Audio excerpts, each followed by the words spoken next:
You sent a thoughtful, personalized, cold email. You got nothing. You sent a polite follow-up 3 days later.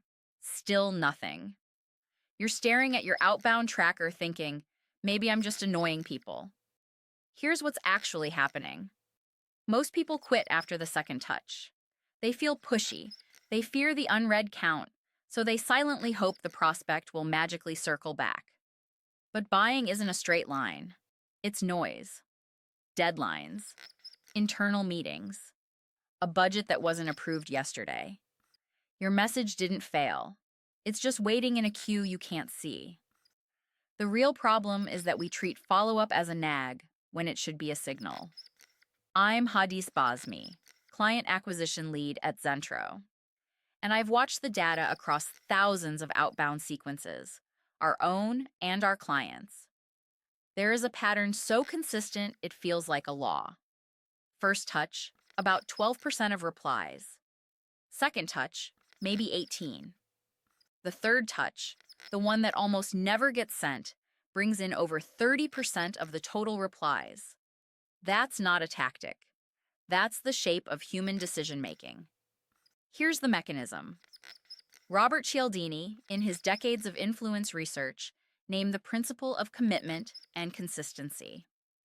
When someone reads your first message and doesn't reply, they've still registered your name and your offer. They've not said no. They've just taken no action.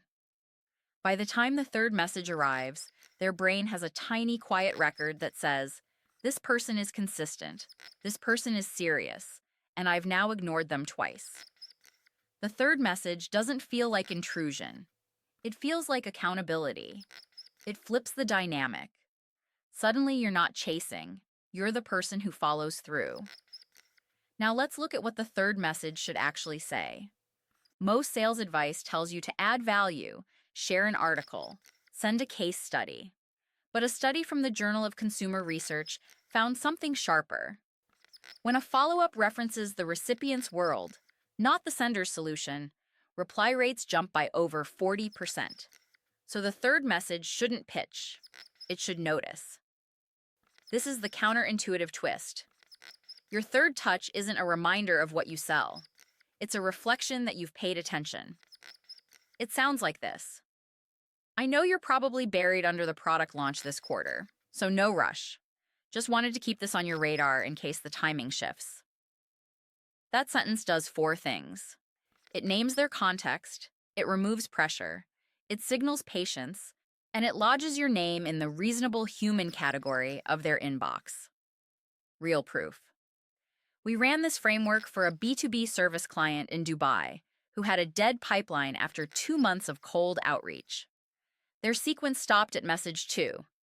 We rebuilt it with a third touch, rooted specifically in the recipient's sector and time of year. Within 3 weeks, 41% of their booked meetings came from that third message alone. One prospect replied, word for word, "Thanks for not giving up. I did see your first email. Things just got insane here."